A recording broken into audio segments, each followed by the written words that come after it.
It's Dew Time with Pastor Steph.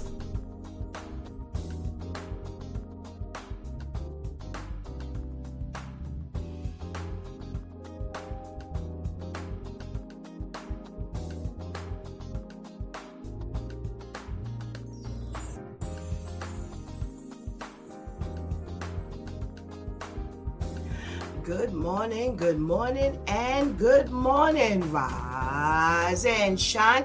You're on with this Dew Time with Pastor Steph. How are you this morning? That's what I like to hear. That's what I like to hear. For this is the day the Lord has made. Let us rejoice and be glad in it. So, where were you all week? We had a fantastic week over here on this Dew Time with Pastor Steph. We started off Monday shaking the Monday morning blues with the Dew Time crew, and we talked about the reasons why a woman will keep giving and giving and giving, even though she may not get anything back. Now, it was kind of split. Because some of the stuff was like, hey, it was jaded, self-serving. And then the other stuff was like, could it really be like that? Could it really be somebody just keep on giving and giving and giving like that? Well, one of the things, they show love through their giving. And, some people do. They show you that they love you and they keep giving and giving and giving. And, sometimes it's not as innocent as it appears. No, there's something jaded about it. It's because they're trying to really buy your love. And, it's not a good thing. But hey, what are you going to do? They have low confidence. Well, a lot of this stuff is just childhood, born. And when your childhood is a certain way and you've learned to love a certain way or not love a certain way, it's stuff kind of manifests itself. So, we want to make sure that when we are showing quote unquote love, that we are really showing love. Because in all honesty, if your love is jaded, then guess what? You're not really loving. No, because God's love is not like that. So it's hard. It's definitely hard. I'm trying to get our switch tip for the week, and I have not located it. So Shanti's, go ahead and send me that. But we went to our Tuesday. Let's talk about a Tuesday. And how are we showing the world that we belong to God? There was that preacher. He was hitting hard, punching you in the stomach, giving you that uppercut. When he was saying, you've been sitting up in church all these years and there is no manifestation that you have God in you. You're going to have to step up your game. You're going to have to step up your game. You're going to have to get it right and make it happen. And it was hard-hitting. It was thought-provoking. It might hurt.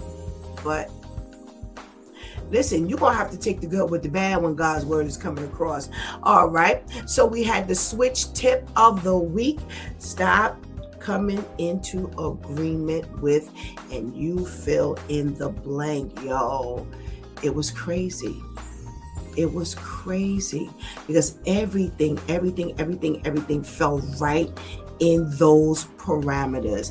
Stop coming into agreement with things that are not of God. Stop coming into agreement with things that's going to separate you from God. Stop coming into agreement with things that don't show Jesus in you. All right. Let's make sure we get that together. Well, we spoke with our girlfriend Vivian, and she gave us her socially conscious segment, and our wild story of the week. 1 year, 2 months, and 5 days at that time in, and 2 years, 9 months, and 25 days out is President Trump. I mean, providing that he's still living, right? And what has he done? Well, all of his cohorts do not agree with what he's been doing, and they are not happy. So I would really love to talk to them now and ask, when you were being told that this was not real or he shouldn't be the one in office, what did you come into agreement with? Now, are you happy with what you've come into agreement with? Well, unfortunately, they have become very, very, very, very, very disenchanted. So, what you gonna do? You didn't cast that vote. We're gonna have to ride this bad boy out right now, whether we happy or whether we sad. And this is why you need Jesus on your side, because he can get you through anything. All right. Well, I was out yesterday morning tending to my eyes, and we had our girl Shantice hosting the show. And I'm going to tell you something. She did a fantastic job. So go back and listen. Go back and listen. Go back and watch. Do whatever you need to do to make sure you check her out. All righty. Well, thanks to all of our new subscribers. We could not do it without you.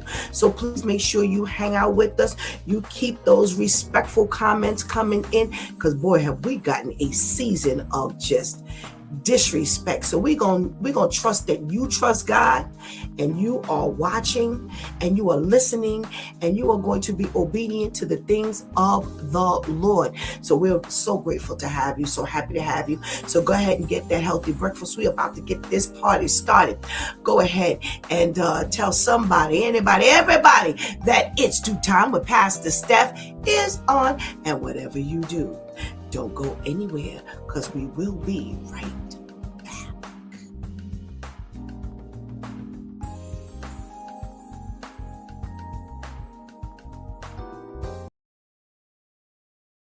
Christ's love isn't like everybody else's love. It's not like the world's love. The world's love loves you when you do things right or when you do things with them. But as soon as you make a mistake, they take that love away. But what I've experienced with the love of Christ is that it loves first. It loves through wrongdoing. It loves when you shouldn't be loved anymore. It's unconditional. And that's the love that I believe is going to change the world and has changed me.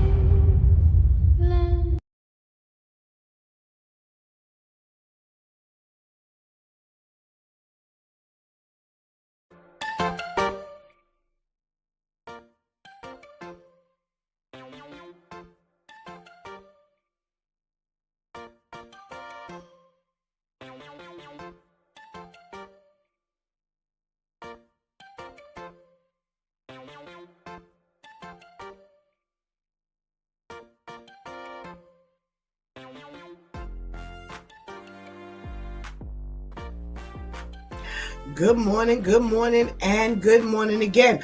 Welcome back to It's Due Time with Pastor Steph, and I am mad at you, Shantice. Yo, God was picking with me all night over that very, very thing.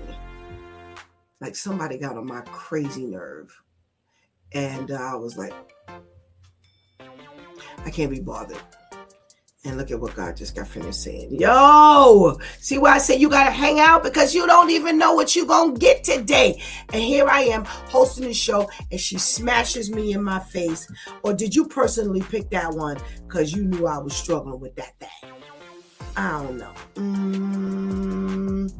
Girl, I mean, can I tell y'all something? Exactly that. That's the confirmation. God told me pick up the phone and make that phone call. I was like, all night long he's been picking at me. So when you all twisted, God will untwist you. I mean, when you twist it like a pretzel, God will just straighten you out. And if you are in tune to what the Lord is saying, it's going to happen just like that. You're not going to fight God. And all night long, I've been hearing about God. I'm hearing from God all night long.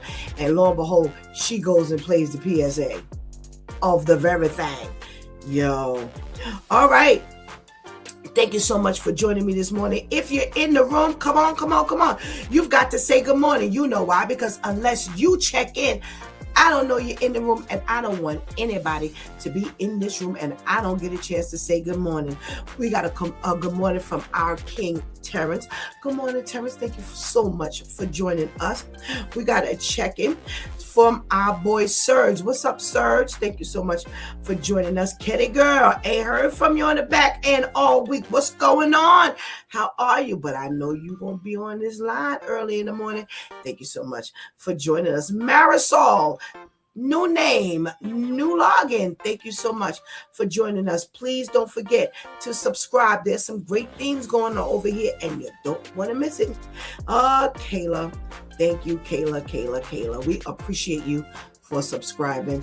Again, the more y'all subscribe, the more that y'all comment, the more that y'all share, it shifts the algorithm for A Closer Walk Christian Media Network, and we get pushed up the line. So what happens is when you log on, you see me. Yes, when you log on, you have an opportunity to pick me, and that's what happens with everybody else. The more you get the attention, the more, you know, you're gonna be moved through and up the ranks. So we want to make sure people get God's word, okay? There we go. Somebody else canceled because they don't know how to behave. All right. Let's say good morning to the ladies who hold it down each and every time you see us up here. If it weren't for them, there would be no us. Let's say good morning to our girl Shantice. Hey, Shantice. Thank you so much for joining us. And let's say good morning to our girl Anika. Good morning. Thank you so much for joining us, and make sure we're held down. Anika held it down on Wednesday when Shantice had to be up out of here. So they take care of me very, very, very, very well. Miss Grace, if you're out there, good morning. I hope you're joining us. And if so, thank you for joining us. All right, y'all know what today is. It is Celebrity Day. And I love Fridays because I love talking about the celebrities. And let me tell you something, boy, it was loaded last night when I went to look for some celebrity news. And I can't, we always start with some trivia, some celebrity trivia, or something going on with the entertainment industry. Well, who are the top Black billionaires of 2026? The people that you see in your face every day. Let's see. Now, I may know these people, I may not know these people, but maybe you do and I don't. Maybe I do and you don't. But let's come on. Let's see who's on this list. Okay, already we twisted because I don't know this name. Aliko Dangote. Alrighty. Now, he's recognized as Africa's richest person. He's the CEO and founder of Dangote Group, which is the largest industrial conglomerate in West Africa with major interests in cement, sugar, flour, and oil refining. Didn't I say I may not know these people? His estimated net worth, $28.5 billion. Wow. All righty. Alexander Karp. All righty. I don't know who he is. Alexander Karp is the co-founder and CEO of Palantir Technologies, a major data mining and software company focused on AI and analytics for defense and intelligence agencies. All right, do your thing. His net worth is $13.4 billion. Hey, Tamika, good morning. Thank you so much for joining us. All right, David Stewart. Third name I do not recognize. All right, David Stewart is an entrepreneur and the founder chairman of Worldwide Technology, WWT. Okay, his net worth is $12.4 billion. Just give me a cool meal. I'll be all right. Abdul Samad Rabihu. All right, is a Nigerian industrialist, philanthropist, and the founders chairman of BUA Group, a major African conglomerate specializing in cement, sugar, food production, and infrastructure. And he's worth $11.2 billion. Robert E. Smith. All righty. He is an American billionaire, investor, philanthropist, and the founder of Vista Equity Partners, which is the leading private equity firm focused on software, data, and technology. Okay. His net worth is $10 billion. 1 million, y'all. I just want one. Just please give me one. That's it. All right.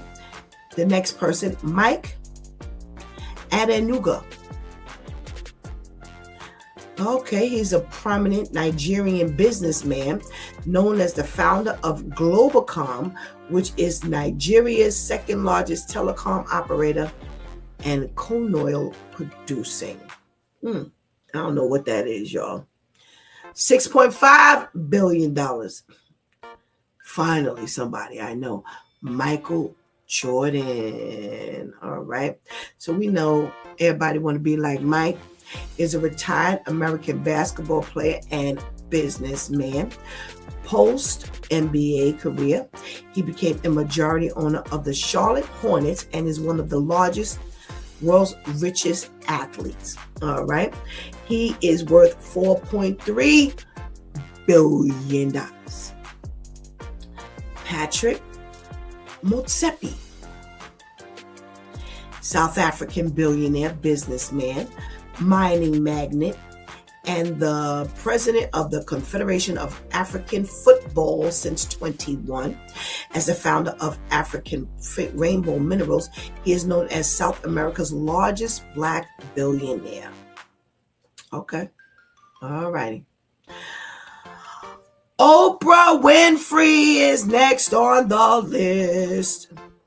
She is an influential American media executive, talk show host, actress, producer, and philanthropist. She's best known for her 25-season syndicated talk show. She has also built a media empire, the OWN Network, and her estimated net worth is $3.2 billion. All righty. And Jay-Z. Well, I wish he would take any amount of money he got and get that head cut. Cut that stupid, nasty, ugly hair. I don't care how great you look in your suit. Take it and do something with it. Take your money and do something with it. Jay-Z is a legendary American rapper, songwriter, producer, and entrepreneur from Brooklyn. He is 25-time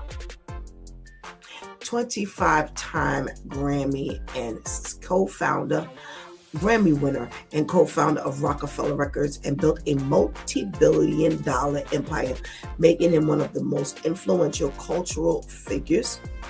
His net worth is $2.8 billion.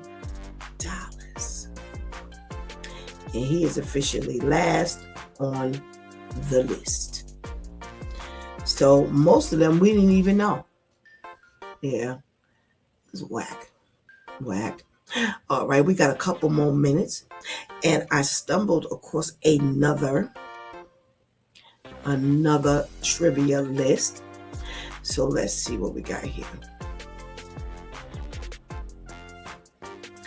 Now, you know what? I got some good stuff to talk about. So let's go into the news. Yeah, I got some news stuff. All right, forget about that. All right, Teresa Randall, y'all. Now everybody knows Teresa Randall. Teresa Randall played Teresa on Bad Boys.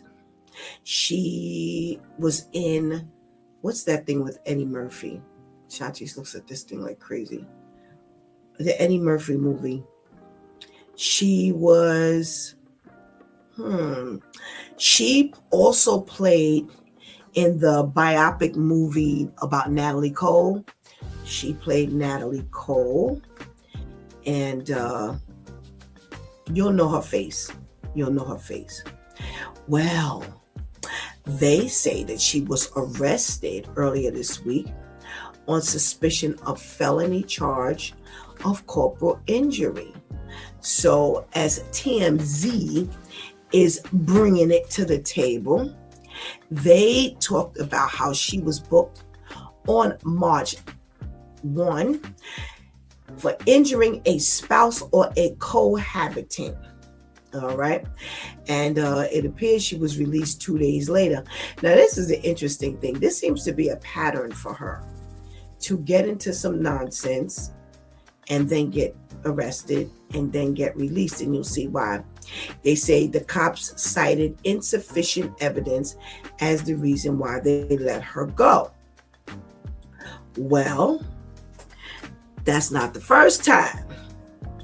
As back in 24, she was booked on a felony assault with a deadly weapon, but they declined to file charges. Okay. Now they say that she's 61 years old and she was lastly involved in an incident but wasn't taken into custody until a couple of days later. So they said that it's not clear whether the two shared the same living space. Well, then why are you calling it a cohabitant? That's what that is. You ain't walking outside in the street and you a cohabitant. All right. The alleged victim said that he and her got into some kind of an altercation. And when they went out there, that there was a suspicion of a deadly weapon. Now, her records show that she was detained on Monday, but was released on Wednesday. So it took them 2 days to arrest her. And then they released her 2 days later after arresting her. Wow. And they say the DA declined to move forward with the case. Now, what's up with that, y'all? Well, she was on Space Jam, Girl 6, Spawn, and she was in Malcolm X. So, y'all know the picture. I'm sure y'all know who she is now. All righty. What else are we talking about that's in the news about our celebrities? All right, y'all. I'm interested in this, and I'm wondering if y'all are interested in this. And I was like, you know what? I got to tell them about this. TLC, Salt and Pepper, and Vogue. Boy, they are getting ready to hook up for the It's Iconic tour. And they say the legendary groups are joining forces, and they are celebrating their resilience and the legacy of each group. The tickets and VIP packages include meet and greet opportunities, and they go on sale starting that was yesterday, the 26th. So go ahead and get them tickets. So they are hitting a North American tour, and it kicks off August 15th in Franklin, Tennessee, and it's going to travel across the U.S. and Canada. They're going to be hitting major cities like Chicago, Toronto, L.A., Atlanta, before wrapping it up in October in Concord, California. So, Atlanta fans, they say, can look forward to an electrifying performance on October 2nd at Chastain Park. All righty. So, y'all know them tickets ain't gonna last. Because if you like Salt and Pepper or TLC or En Vogue, but definitely if you love all three, it is over. All right. Terrence says, I guess he's talking about Teresa Randall. She's going to sue. And he's excited. He says it's a cool event. Great job, ladies. Yep, yeah. That's going to be a good one. That's going to be a good one because all of them have multiple hits. So you can't go wrong there unless somebody start cutting up. Then you can have your complaint. All right. Let's see what else we're talking about here. Your Cosby boy is back in the news. They have now ordered him to pay $60 million in a civil verdict about that 1972, someone 1972 Shanti's sexual assault claim. Now, this Donna Matzinger, she was awarded nearly $60 million in damages because of this 5 decades old accusation. And Bill Cosby is still saying, I didn't do it. Now, they say, according to her, she's charging him with accusing him of sexual battery. She says that he was, coming into the restaurant where she was a server, and back in 1972, and she was working there, and I guess he asked her out on a couple of dates, and she says while she was with him at one point, so she said he invited her to attend one of his stand-up shows at the theater out in San Francisco. Like I said, she had, gone out with him a couple of times. She says that the two rode in a limousine to the Circle Star Theater, and he gave her a glass of wine, and shortly after drinking it, she began to feel sick. Now remember, that's what everybody was accusing him of, kind of lacing their drinks. Well, she said that she thinks it was an aspirin which she took. The next thing she knew, she was going in and out of consciousness while 2 men attending to him were putting her in the limousine with Mr. Cosby. So when she woke up at her home, undressed, wearing only her underwear. She knew she had been drugged and raped. And what you going to do after that? If you're smart, you're going to scream out. So I don't know. See, I didn't follow his stories. I didn't really follow his stories. So I don't know if this is one of the women who never said anything. Lord have mercy.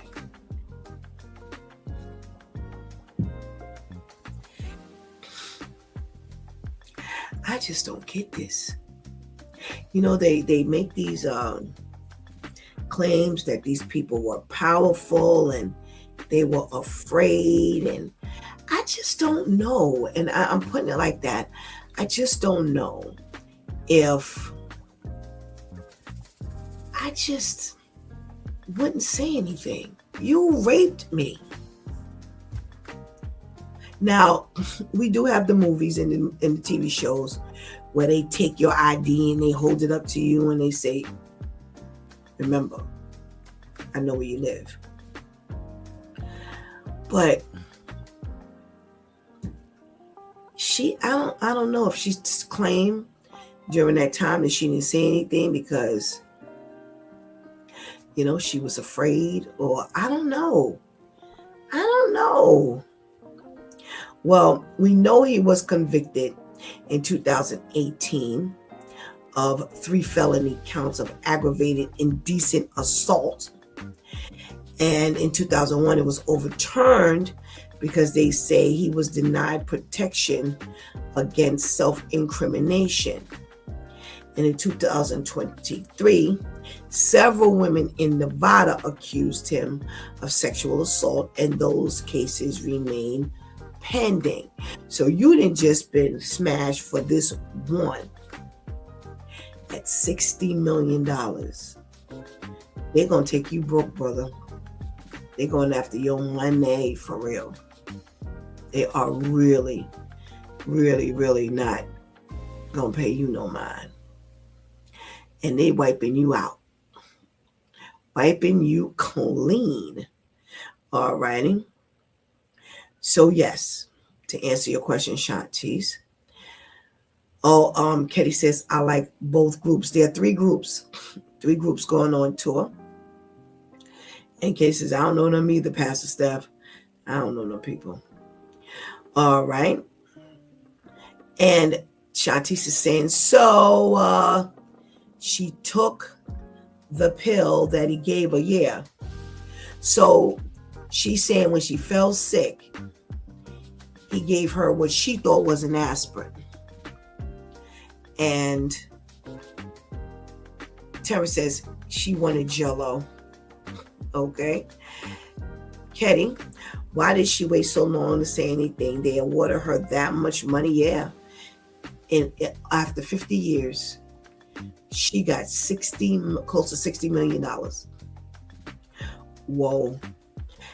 Ketty says, I don't know either, Pastor Steph. Yeah, I guess why they don't say anything. And Tara says, you rate me, I'm telling right away, not years or decades later. So I just don't understand that psyche of not holding these people accountable, or, if you're going to sue, then sue. I mean, I'm not saying don't, but I'm saying, why are we, first of all, I'm going to be honest. What do people remember after 4-5 years? Especially if you've been drinking and all kinds of things. And look at all of that's taken place in 50 years. Now, some might say that no matter what, you ain't forgetting those details. And you know what? Maybe you're right. Maybe because I remember things when I was like very young, but there are some details you do forget. You do not remember everything like it was like 5 minutes ago. Stop. Something is lost in that story. You don't remember everything. Not when you went to the kitchen, can't remember why you went in the kitchen and yet start all over again. So no, we're not doing that. We're not doing that. Oh, my buddy's in the room.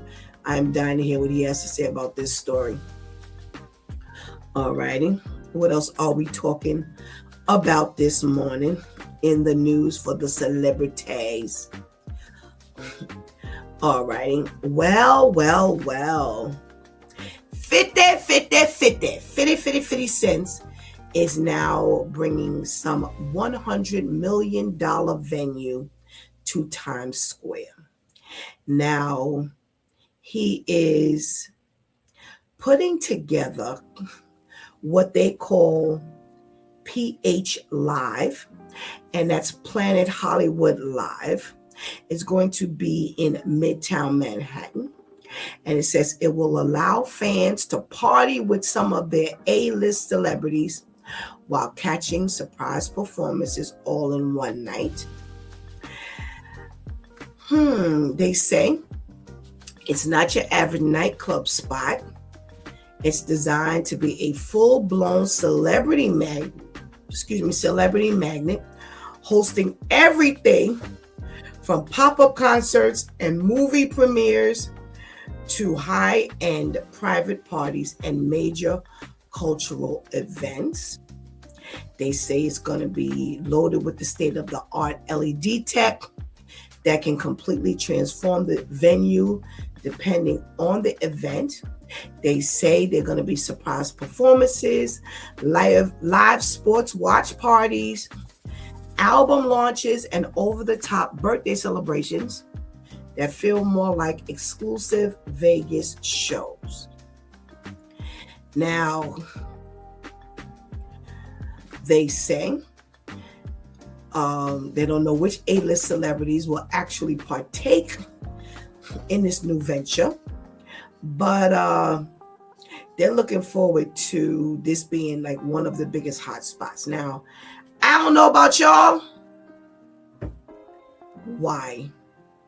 When I tell you, talk about a magnet, listen to what they're saying. They're saying surprise performances, live sports watch parties, album launches, and over-the-top birthday celebrations that feel more like exclusive Vegas shows. Okay, this gonna be another Diddy. Now, some might say that no, because of 50 Cent's, the way he talks and the way he been smashing Diddy. But nah, I am not sold on the fact there ain't gonna be a whole lot of nonsense going on in this place. Yep, they're gonna have some accusations. I'm telling you, it's gonna be a mess. It's gonna be a mess.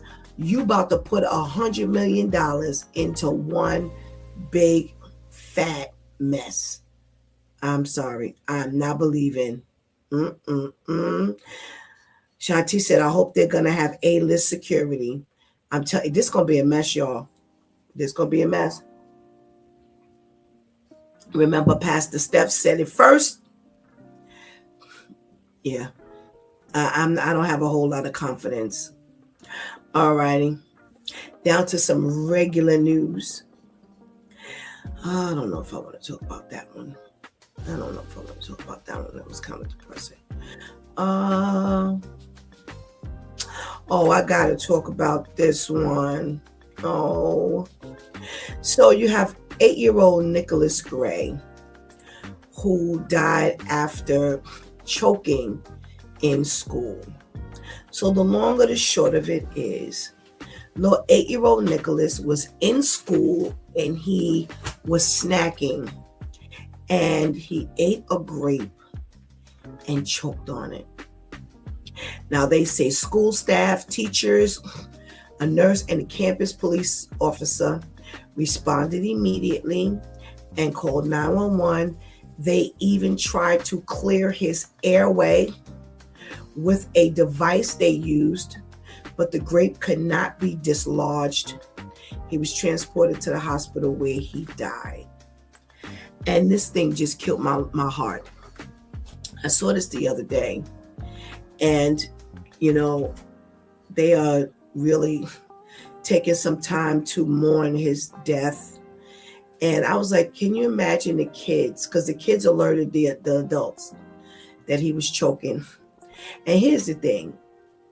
It's funny because I made the announcement the other day about our upcoming conference, Breaking the Yoke Women's Conference. And one of the things, I talked about was, we're going to have, it's my vision to have tent city, all kinds of different services. And one of the services that had been nagging at me earlier the day I read this story was, I was like, we got to teach our kids the Heimlich maneuver and CPR. I got to get somebody there who's going to teach our kids the Heimlich maneuver and CPR. And lo and behold, I come across this story, and it broke my heart. It literally broke my heart. And I was like, oh my God, can you imagine had these kids known the Heimlich maneuver or some level of CPR, the time it took, they did the right thing, but the time it took for them to alert somebody really could have already been helping him. Would it have made the difference? We don't know. But that's the problem. We don't know if it could have. But I'm telling you, all that morning, I was like, no, we got to get this done. I don't care how many tents we have. I got to get these kids trained, because they have been known to save lives. Children have been known to save the lives of their grandparents, of sick parents. I mean, I've read several stories here on this Due Time about, somebody driving and they had to pull over and the kid called 911, and then they had to do certain things that they were being told, over the phone. So we've got to equip our kids. And, when it comes to choking, seconds matter. And they said they tried to even use a device to clear his airways, and it didn't work. So I don't know. Y'all. This just broke my heart. Prayers up to this family. They have to be heartbroken. You send your kid to school, you tell them to watch out for the strangers and don't do this and don't do that. And lo and behold, he passes away from choking on a grape. Oh my God. So I don't know. All right, where's my Pastor Jeff? I got some stuff to talk about.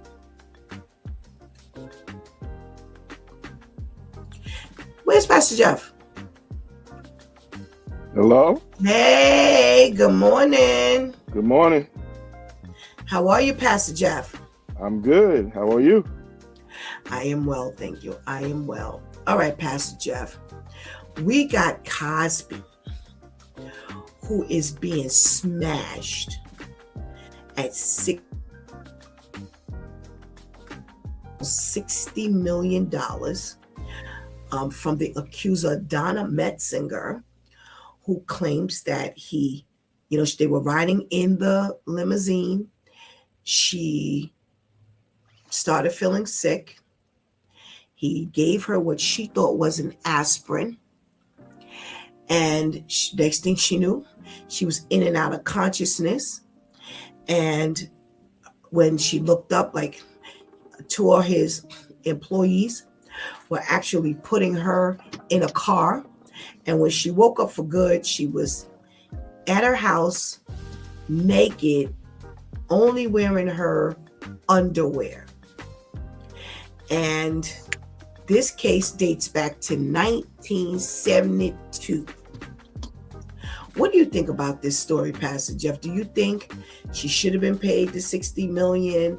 Do you think that the statute of limitations should have already gone by? What's your thought? Well, my thought is this. Bill Cosby slipped me one in 1966. And I can't. And that was the year I was born. And he slipped me one. And I want some money. You know what I'm saying? I need something.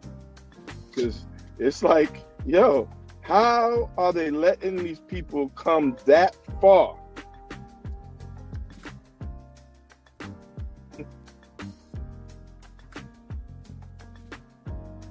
Absolutely, Pastor Jeff. Absolutely. See, I don't know if Bill did it or not.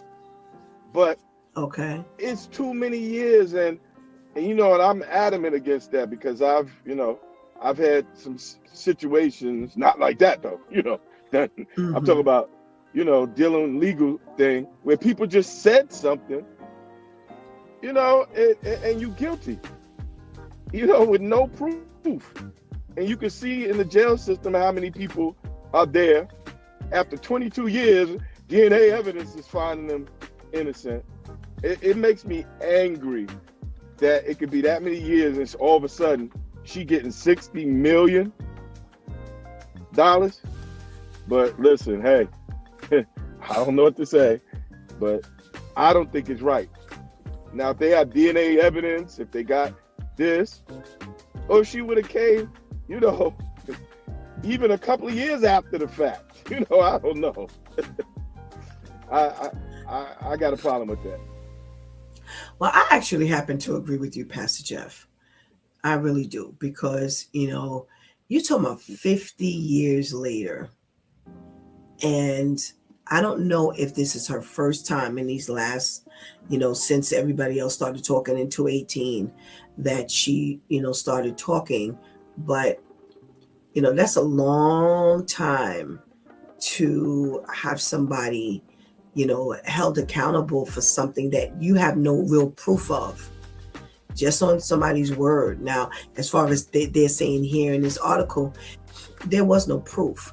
They don't have DNA, that you had from back in the day, and now they're just testing it and things like that. Now, if you guilty, pay $1 million, pay $100 million, $1 million. I don't care what it is, pay. But I agree, this is quite so many years. This is half of a century that has gone by, and you're paying this money based on someone's word. And, maybe he did do it. Maybe he didn't. There's a whole lot of allegations about him behaving like this. So chances are he did do it. But I don't know if I want to, make a person pay like that when I have no evidence. Well, let's see what our brother Ainsley has got to say about this thing, Brother Jeff, Pastor Jeff. Good morning. Hey, good morning. Good morning, everybody. How you doing? What up, Pastor Jeff? All right, Hey, thanks. Pastor All right, Jeff. all right. How are you? I'm doing all right. I'm doing all right. Thank you. Thank Good, you. good. So what do you think about this 60 mil after 50 years? That's almost like $1 million a year. All right, Pastor Jeff. I'm like, did he slip me something too? Because, I think something happened, man. Me and Jeff in the same boat, man. That Bill, boy, he was something else back in the day. But I really think that it's really crazy. What I heard a little bit about this story, but I'm almost certain though. Really, I think this really stems from, of course, we all know he did a little time, but all of this stems from his testimony some years ago. It was supposed to have been what's the word? It's supposed to be sealed and not supposed to be used for anything else than that. The I forgot, I think what state it is, but they went against that and they using that testimony against him in criminal, and that is the basis for them to use this for the civil. So my thing is that once you make an agreement, say, all right, I'll testify as long as nothing else. I have immunity, immunity, and now now you renege on it, and because of that, I'm dealing with this. I think it really further complicates everything. You know what I'm saying? Because you read to me, when we have an agreement, we have an agreement. Period.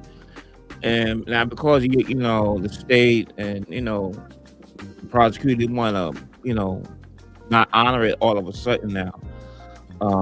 I think it's totally wrong.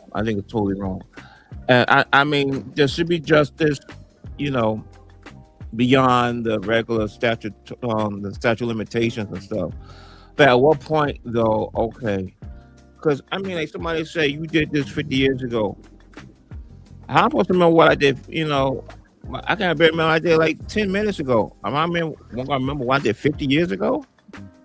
You know what I'm saying? So, I don't know how they can do that. And for so much money, man. And I think, I don't know why Bill Cosby, he'd be like, how certain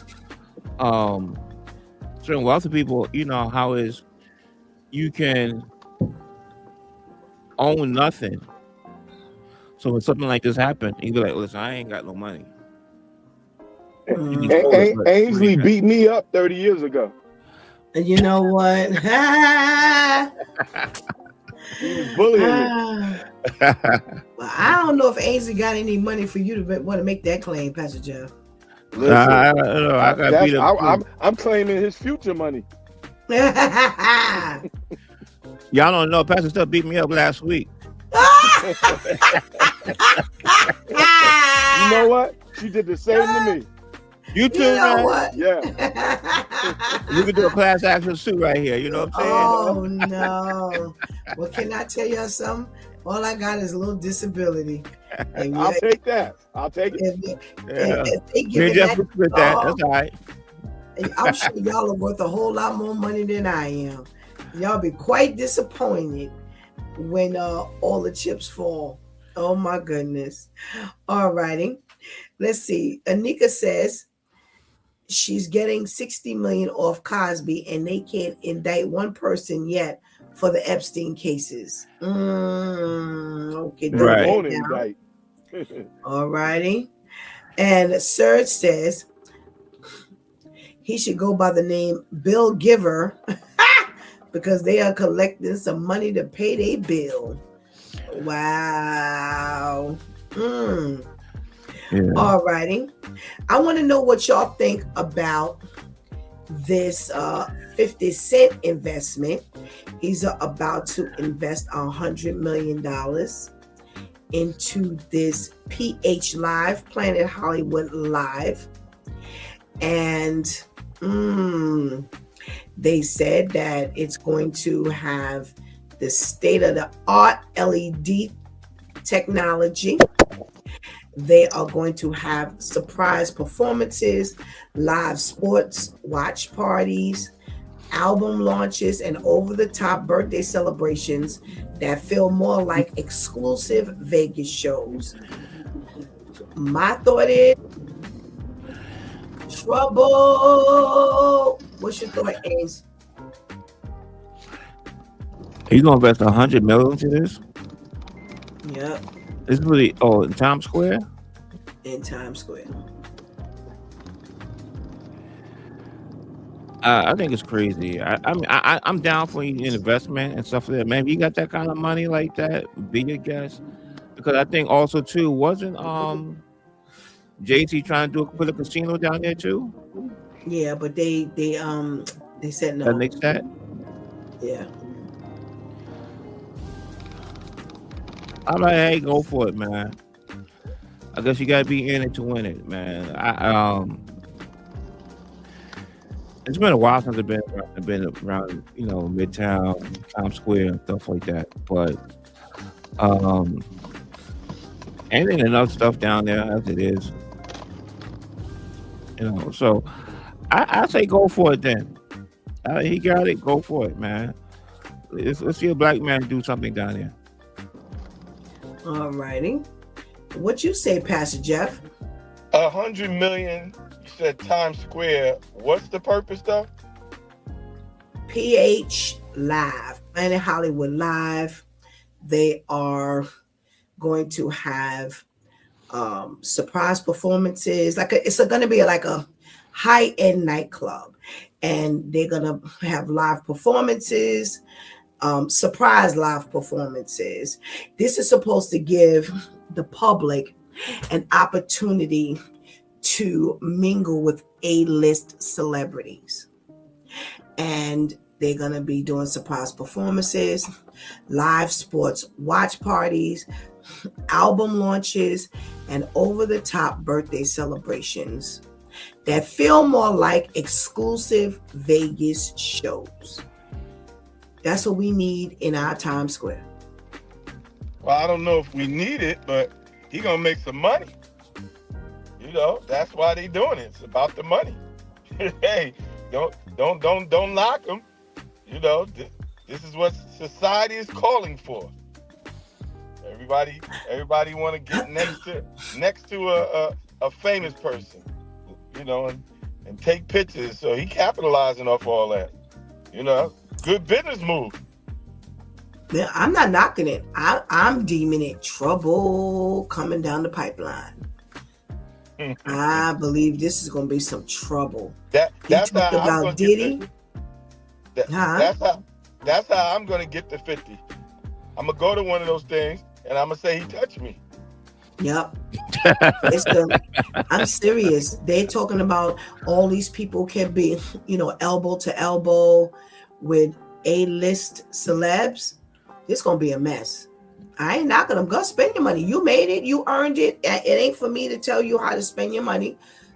I don't, nightclub, that ain't my thing. No way. I wouldn't be going.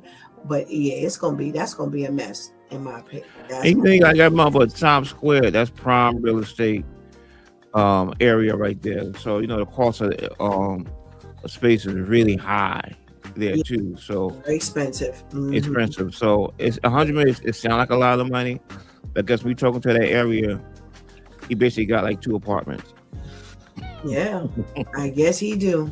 Shati says there's been enough mingling with the celebrities. That's what I'm saying. Everybody will mingle with the public, they end up in trouble. That's my thought. All right, where's Pastor KL? Good morning. Good morning, gentlemen. How you doing? I'm not a gentleman. I'm sorry. Good morning, Pastor Steph, and good morning, gentlemen. How y'all doing? I'm doing all right. I'm about to What turn up, your bro? mic off. You all twisted this morning. Good morning, It, it, gentlemen. it, I said good morning, and you said good morning, gentlemen. I ain't gonna forget that one. To just You talk know about what? this A-list celebrity thing, rubbing Wait. elbows. Let me rewind. Good morning, beautiful young lady. How are you today? Good morning, beautiful. And y'all too, fellas. What You up, were bro? so full of it.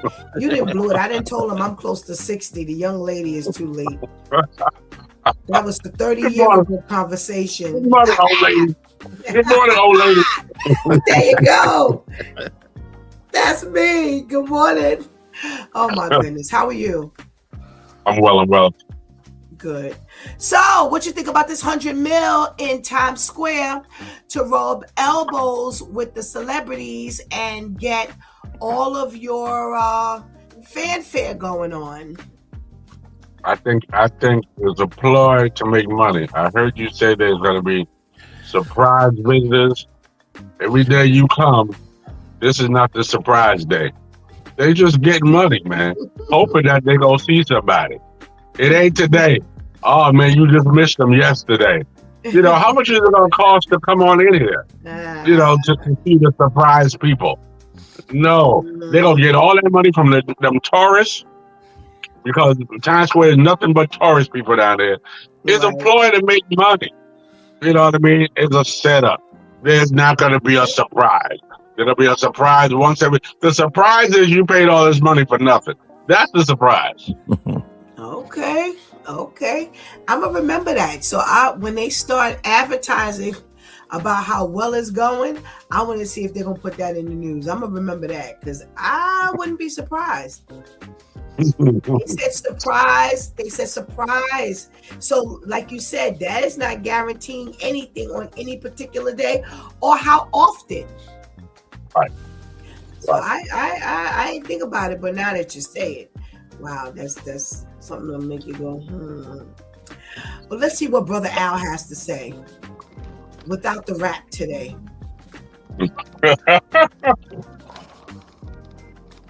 Good morning, Brother Al. Good morning. I see you on the roll. You don't tell me when to rap and when not to rap. Huh?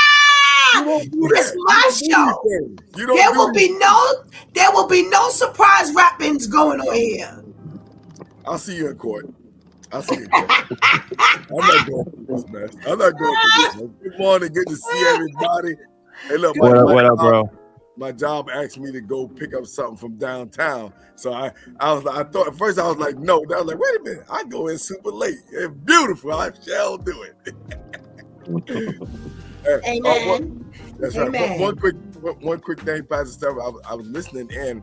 I know you were saying about teaching the kids the CPR and stuff like that, and they will do it, but only teenagers, high schoolers. They won't do it to the young kids, but only high schoolers. But we got some kids in our school. We got a class where we're teaching them CPR. So, okay. And I'm gonna check out a person for you. Mentioned it to her. What'd you say? I'm gonna check out a person for you that I know that Mike can come Please. and teach. I'll check it out today. Thank you. If she's here today, I'll check it out. Got you. I got you. Thank you. Vivian said that the children can't apply as Enough much pressure. Right. Mm-hmm. Okay. Yeah. Oh, okay. Well, look at all the knowledge our teachers have, our school staff has. Thank you very much, Brother Al. Oh yeah. For letting me know that. But that was just on my heart that whole day. I was like, you know what, we really got to get these kids, taught. We never know. And lo and behold, we end up with this incident. So thanks for giving me that piece of information and confirming what Vivian said. All righty. Yeah. So what do you think about this $100 million to rub elbows with your favorite A-list celebs, as well as all of the other stuff that's going to be offered here? Well, I hope that he's prepared to have the armed guards as security, because that's going to be crazy, and then like you said, surprises. So, that's genius, basically, to say you were going to have surprise guests. So you don't know who's going to be there, so you don't want to miss it. You might have somebody be coming down there every day. And then you're going to have you're gonna have people like Pastor Jeff going down there to trip over the mic cord so he can get paid. And I'm gonna be right next door. I'm gonna be right next door.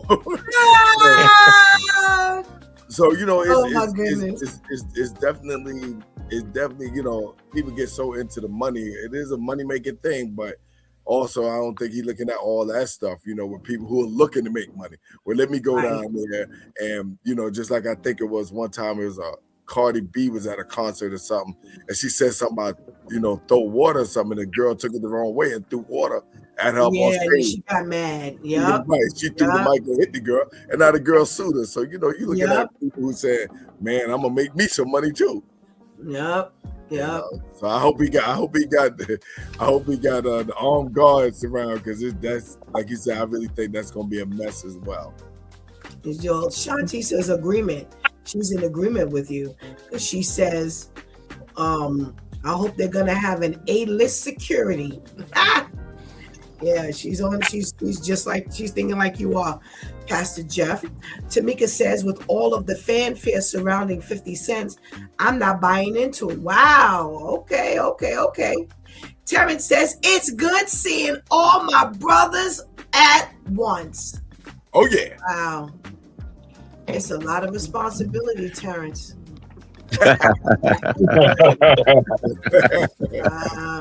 You might be excited, but I'm like, all right, everybody on here at the same time.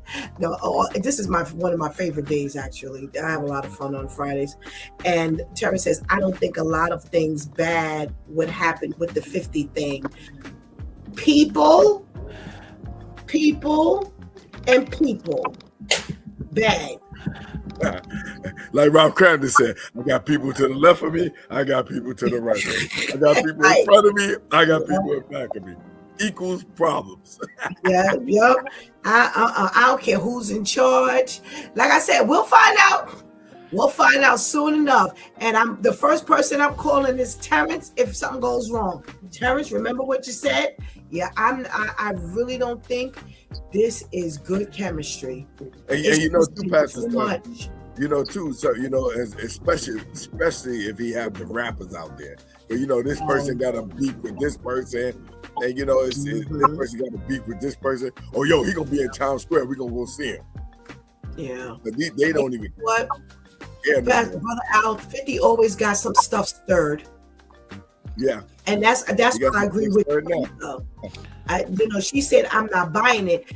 With all he's into something right now. He's in the middle of something right now. And so my thing is, right. 50 is very petty, man. Very petty. And I do not want to be anywhere in that environment with him. Because he is not, he's going to be stirring up the pot and going to be feigning innocence, and he didn't know, and that's not what he put the club out here for. And nah. Well, like Pastor K.O. said, that everybody from New York know Times Square. That's just straight up tourists. Real New Yorkers don't go to Times Square. Only go to Times Square to shop or do stuff. We go there maybe catch a Broadway show, but that ain't our hangout. You know what I'm saying? That's straight up tourists. Yeah. So not only that, what he's going to do, he's going to pimp a lot of the new artists, to come in and perform. Wow. The up and coming artists. Back in the days, we used to try to give somebody, one of our tapes so they can listen to. Now he's going to charge all these up and coming. He's going to charge these up and coming artists to come in and perform. You understand what I'm saying? So that's what that's going to be. He's going to make money hand and fist. He's going to pimp somebody. Okay. Wow, I didn't even think about that, Pastor KL. Good point. Pimping ain't easy. Yeah. He's gonna cause a lot of mess. All right, guys. Thank you for indulging me on our news. I saw an article that I thought was really interesting, and I wanted to know your thought. So we don't like it. See, you said, poor Pastor Steph. She has to look out for her. See, she knows. All right. So out in Georgia, boy, there's a problem. So everybody knows that they, now there's this no abortion rule, and they have 31-year-old Alexa Moore, who was arrested on March 4th, a little over 2 months after she came to Southwest Georgia emergency room with abdominal pain on December 30th. Now, according to the police reports, she was pregnant and had taken an abortion pill after the 6 weeks period that the state allows for pregnancies to be terminated. So their no abortion rule applies to anyone who wants to terminate a pregnancy over 6 weeks. Well, I just want you all to know that you really don't find out if you're pregnant until 6 weeks. By the time most women find out that they're pregnant, by the time you miss your first cycle, you're already out there at about 6 weeks. So catch-22 situation. So what happened was here's what she did. So she's an Army vet. She took this a pregnancy pill, abortion pill rather, and then she took some unprescribed oxy from a family member. She ended up going to the hospital, but she had delivered a premature fetus with a beating heart that was struggling to breathe, which died an hour later. So they say that she was arrested because a human being who's born alive and survived for 1 hour is like murder. So she's being charged for that. So now they're struggling. They have this battle here because they're saying that mom and family are saying that she has PTSD, and that's what she was diagnosed with after her military discharge. She gets 100% disability benefits. She has 2 children and was grappling with the idea of having another child. Her mother said that she was adopted, and she's endured a lot of hardship in her life, and that got compounded when she joined the military. And she's a good person, she's a good daughter, and she's a decent person who's caught up in her circumstances. Oh boy. Now the security guard ratted her out. I don't know how he got involved, but a security guard. Yeah, they talked about in the article. I was trying to find it as I was going through. They were talking about a security guard that somehow or another got involved while she was at the hospital. And I'll see it as you guys are talking. But I'm going to start with you. Brother Al. Man, that is just, whew. I'm just thinking, first of all, there's no parent gonna say that their child was a bad kid. so that's right. Number one. And the thing is, why? And I'm listening to what the mom is saying. So I'm wondering, okay, mom, you know all this. Did you not try to get her help? Did you not try to get her help, to get her some counseling or to get her right? Because again, regardless of all of that, you still murder somebody.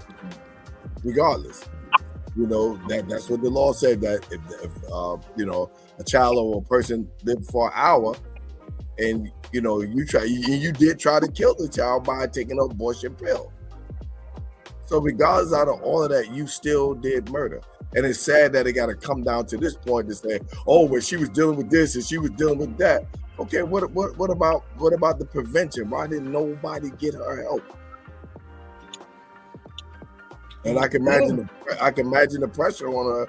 Not even talking about the military, but just Okay, your kids don't even want you to have another kid. You know, so and just the pressure. So you know, it's a very sad case. But again, murder is murder. Okay. Here's the security guard. They say that a security guard at the hospital alerted local police to investigate her after the emergency room staff discovered she had attempted an abortion. Do your job. All right, Pastor Jeff, what you got? We got cut off, so you got to give me the story. All right, so you know what? I'm gonna circle back around. I'm gonna circle back around to you, and then maybe you could pick up some pieces and whatever else. Then I'll just fill in the blanks. Okay. All right. Pastor KL, what say you? I say this is a thing. I say that you're in the military and no one's seen any signs of you having issues, no problems of depression. You know, you're. I'm about to put you on the front line to cover me, and no one sees that you got issues. You know, I mean, the whole time, Pastor KL, she was not discharged early.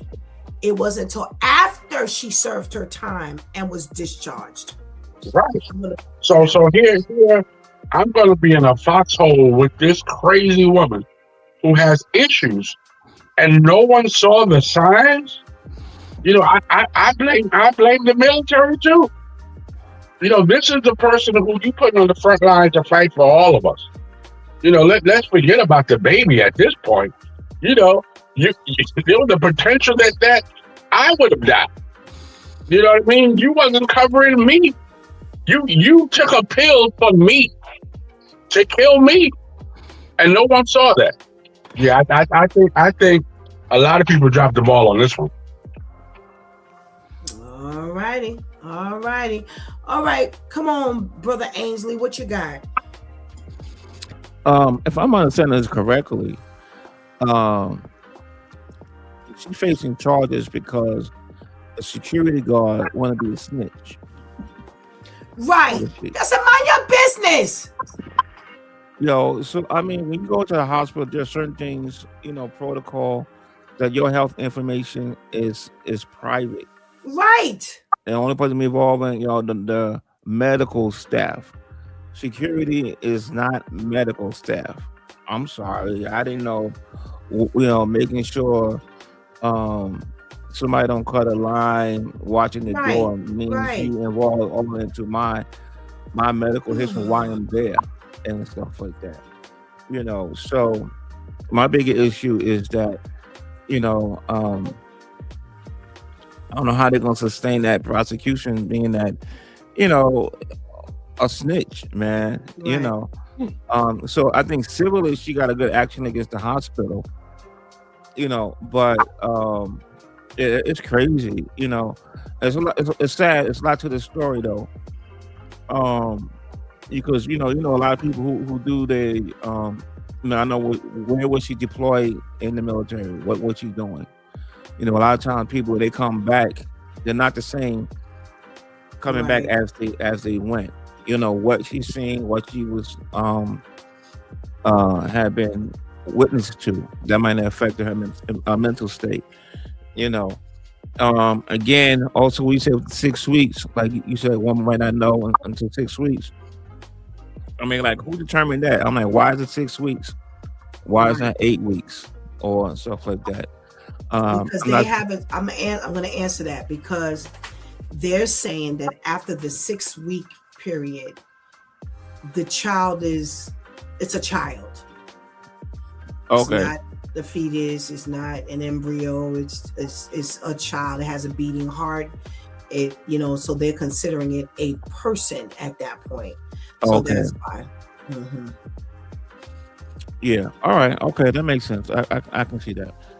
And I wasn't aware of that 6 weeks kind of thing. I know things like that vary from state to state. Right. And I guess it's something, if you really want to do, this is not thinking, Then you go do that in a state that allows it. Yeah. You know that. Yeah. Well, Pastor Jeff, so pretty much what's happened is there was a woman who went to an emergency room and she had taken a birth control, an abortion pill after the 6-week period. So you're only supposed to take this pill before 6 weeks. You're not supposed to take the pill after 6 weeks for physical conditions, physical reasons, not because of a rule. And she got, not only did she take the abortion pill, but she took Oxy along with it, an unprescribed Oxy. And in certain states, taking a narcotic that was not prescribed to you is a crime.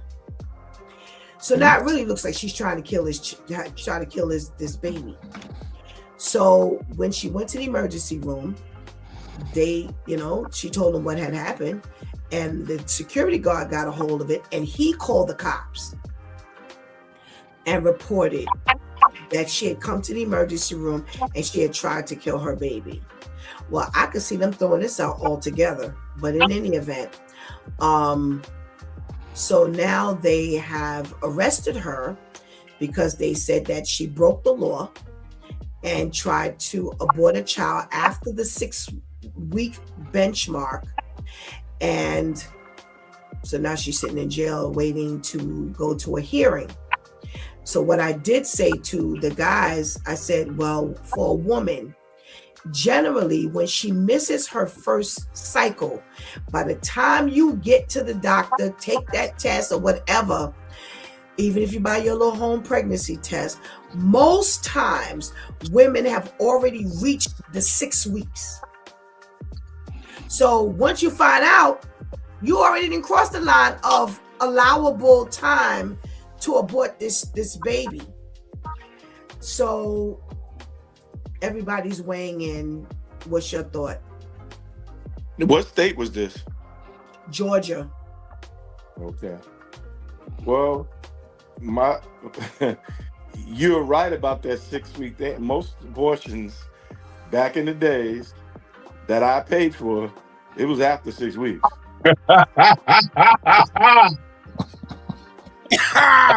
Murder. No, I know.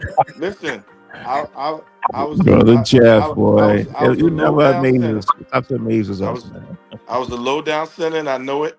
And even to this day, I feel bad about those decisions back then.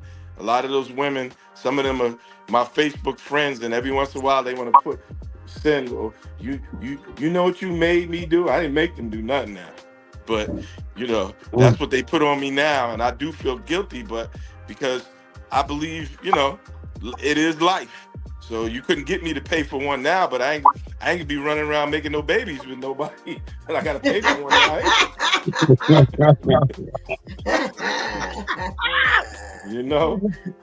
I'm staying faithful to the wife. I ain't trying to make no babies out there. But my point, that situation right there, is kind of hypocritical because you want to lock the woman up when, I done seen people have abortions and they were 6 months pregnant. Now nobody I was with, but my boy, two of the babies, abortions he paid for, them girls was already 6 months, stomachs out to here, Wow. That's so crazy. I just think it's hypocritical, locking her up behind that, because you gotta lock everybody up. Wow. Shanti said she could have been given the help, but could have responded like others who don't accept the help. We don't know anyone really tried. We don't know if anyone really tried to help her. So the bigger question is, so mom is saying, don't press charges against her because she is suffering from PTSD that she actually was diagnosed with by the military after she was discharged. She gets 100% disability now. So let me tell you something. You get 100% disability, or you better believe they believe something wrong with you. Because they are infamous for giving 2%, 10%. If they went all the way out like that, then they determined that something was really wrong with her. Now my question arrives at, to you guys, should it matter? Mom is pressing, please don't PTSD. She was adopted. She had a hard life. And now she went to the military, and that made things even worse. Now, please don't charge it against her. Brother Al, should they hold that into consideration? Yeah, I think they should. But again, for me, murder is murder. I mean, I understand everything and all that, but still, I know some feel that the security guard snitch. I mean, I always say, put yourself in that predicament. You see somebody trying to kill off a baby, you just gonna say, "Oh, I'm gonna turn my back," So, murder is murder to me. I just think differently. I think they should put it in consideration, but yes, she should be charged. So let me help you understand something, Brother Al. Like Ainsley brought up, there's HIPAA laws. So regardless of what he personally felt, it was against the law. That's what I'm saying. I can see this being thrown out altogether. It was literally against the law for you to purge your conscience. And because I'm going to tell you something, I guarantee you, when he got that job, he had to sign that whatever he saw, he could not speak about. I guarantee you. Because you got a whole lot of things coming up there in the emergency room. You are now disclosing someone's personal health issue. And now, because listen, again, whether he should have felt bad about it or felt that she shouldn't have done it, that's something completely separate. But you signed that you would not see, that you would see and not say when it comes to someone's health. That was not for you to say. I get it. Yeah, he's just. I understand that. Yeah. Yeah, I'm telling you, trust me, he had to have signed, because when you take on certain jobs and they feel like personal or private issues might be divulged accidentally, you might be exposed to something. That HIPAA law is tight. It's tight, and you are not supposed to talk. When you have a lawsuit, there's a paper you have to sign that says, I give permission for them to disclose my health records. Because even if your lawyer, either side, either the defense or the prosecutor, however you want to say it, the one who's taking your case, if they go to your hospital doctor and they can't give it to you, you have to sign to say, I want you to disclose that. Because what people don't know is both sides go after your medical records. Right. So I see what you said, and I agree with some of that stuff to a certain degree, because they have that in the school as well. When a kid goes and talks to a counselor, the counselor can't tell the mother what that child say. And the reason I said I agree with to a certain degree, because just Monday, definitely before the show, I was going to ask you to pray for a young lady at my school. This young lady was having some problems. She went to the counselor, she talked. The counselor can't tell her mother what she said, this and that. And Monday, she tried to kill herself. She slit her wrist and all that. So that's why I say, I agree with it to a certain thing, because maybe something could have saved this young lady. Right. I mean, had mom known. Right. If mom known, but thank God she didn't die. And I saw her yesterday. She came and she hugged me, and I felt so bad. And you talking about a kid that's in the 7th grade, not no high school. Was going through some things with the students, and she slit her wrist, and she just missed that big vein that would have just bled out. So that's why I say, I just think certain things, it should be like, okay, What if this young lady would have died? Now everybody walking around feeling bad, you know. So, Right. but I get what you're saying, though. right. Yes, you signed the paper. I definitely get it. Yeah, you shut your mouth. You don't purge your conscience by spilling somebody else's privacy. You didn't overstep your boundaries. All right, Pastor Jeff, what was the question?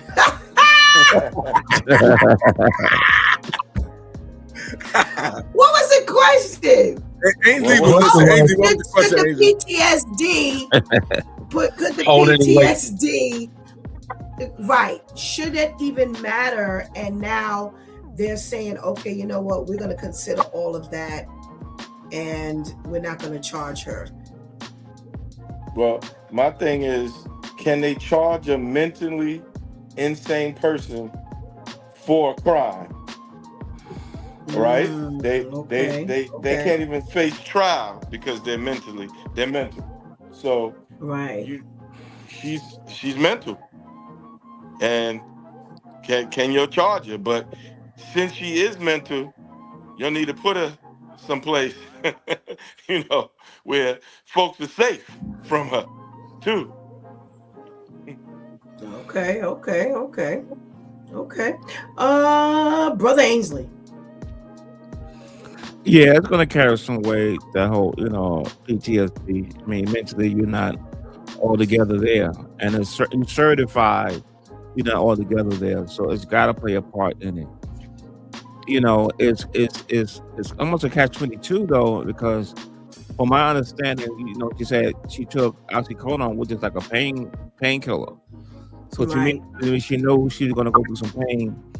I'm thinking the oxycodone is not so much to get rid of the child, but it's to numb the pain that she knows she's going to be feeling from doing what she was doing.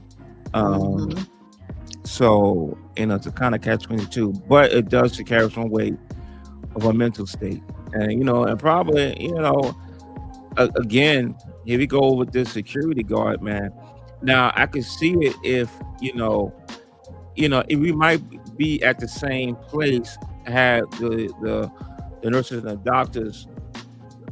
I don't know if they're like obliged to, if they know that she did this after 6 weeks, to contact authorities. That's one thing. Right. With the security guard right outside, no. So, but I think the mental state is going to play a part in it, though. But I think what they do with the mental is, they put you in a mental, I'll say asylum, but stuff like that until you are mentally able to stand trial. So it's not going away. It's not just because you're going to do, like, say, 10 years and mental say, I'm okay, I'm good now. No, them charges still there, from my understanding. Okay. Pastor KL, should the PTSD matter? I got a couple of issues. First of all, my one issue with the security guard is, if you were not the potential baby daddy, what did it benefit you? I mean, what did it benefit you to tell? Gosh. The child was already deceased. So what did you get out of it?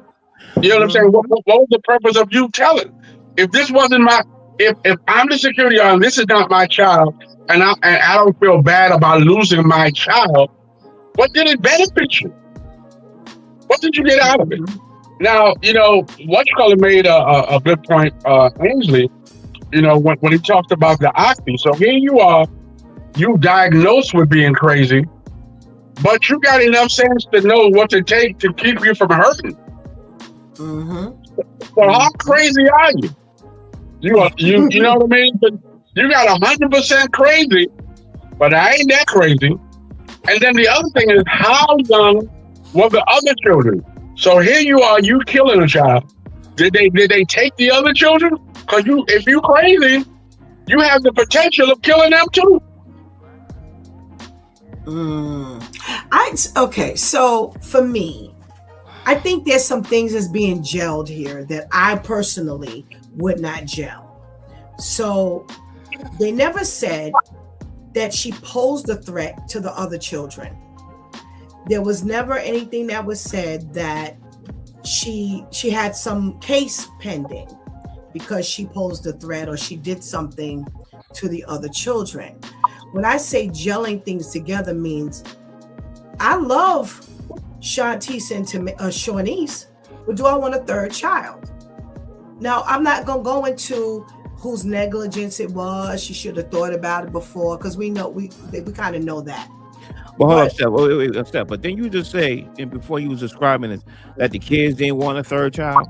They didn't want another. No, I never said that. That's why I didn't bother to correct that. But no, they didn't say that the kids didn't want.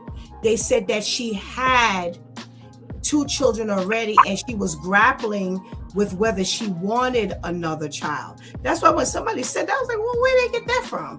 But I thought you were saying the kids didn't want a sibling. No. They were saying that when they were talking about the PTSD, the mother was saying about the daughter having this issue with the PTSD.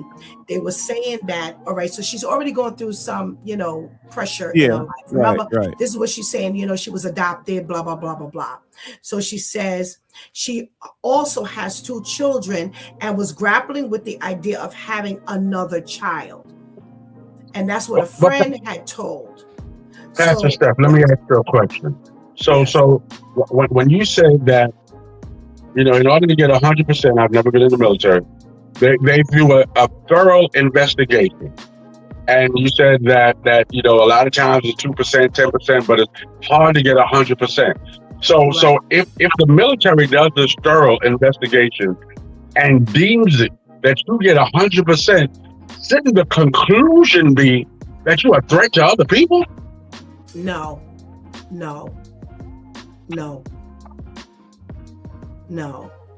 Your mind doesn't work like that. The mind doesn't work like that. You don't get, although you might be deemed mentally ill, that doesn't mean that you personally pose a threat to other people.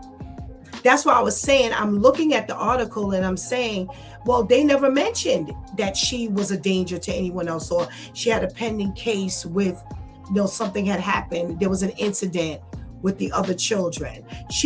Right now, there's been no uproar in her life. Maybe she's on meds. So if you're on meds and you've been taking your meds, you ain't gonna be no problem, period, because you're going to be kind of stabilized. So they haven't mentioned anything. They haven't mentioned any occurrence. They couldn't cite any other thing that she had done. So that's what I'm saying. Her grappling with having another child, that doesn't mean she's going to kill or become a danger to the 2 existing children.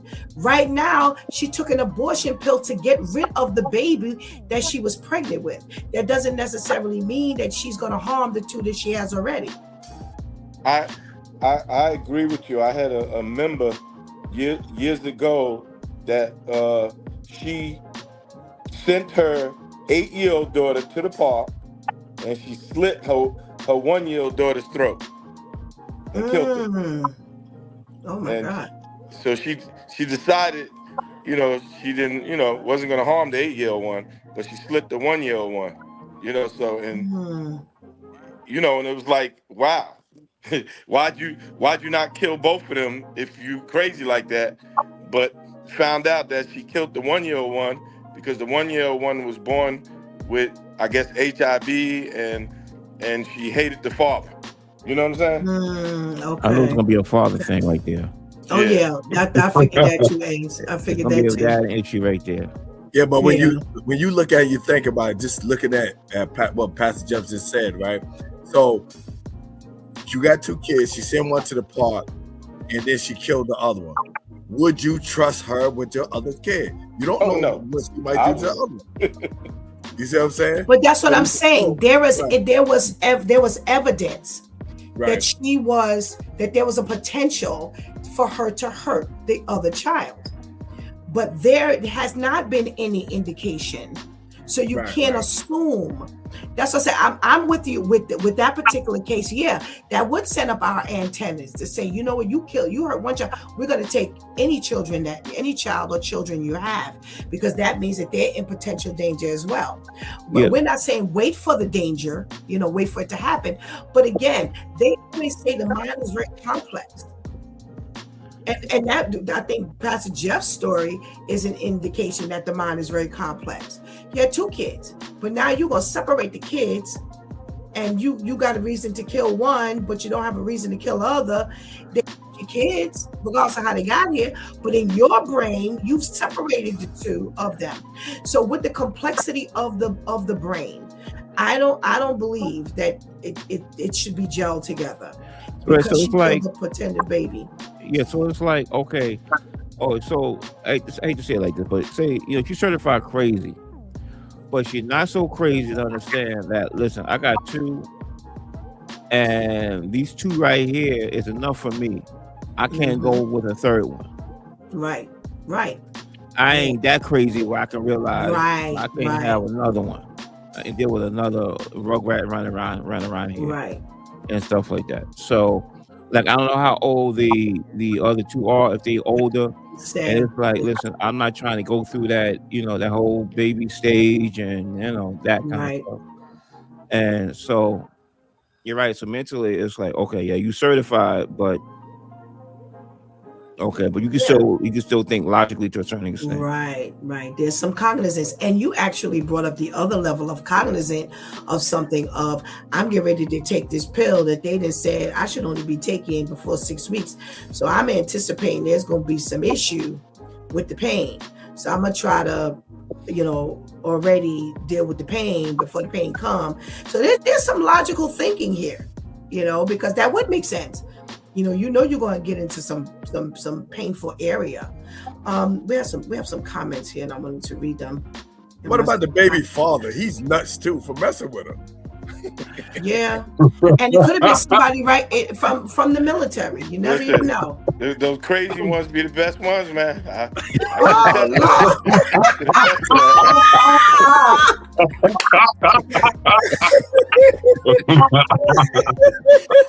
cannot handle y'all. Pastor Steph, I know you got to talk about Pastor Steph. What you have to do, right? I know you're always looking for stories and stuff. Pastor Jeff is a walking storybook. You need to sit down and talk to him and use all his stories. Because Pastor Jeff got a million stories. Oh my God. I done lived life, I guess. I definitely talk about living to the fullest. I always say, we don't drink you sometimes. Yes. He says, listen, they say in this, they say there's a million stories in the naked city, and Jeff has every million of them stories.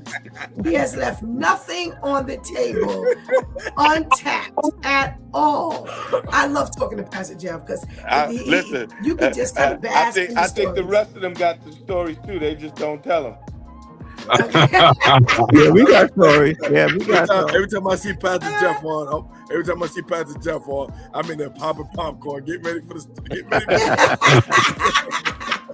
All right, let's get to these comments. What's his name? Terrence says, haha, laugh out loud. The ones he paid for, talking about you, Pastor Jeff.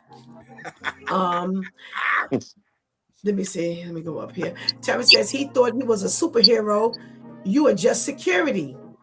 Shanti says, I was thinking the same thing, Pastor KL, but just because I want to slap you doesn't mean I want to go on and slap on a person spree.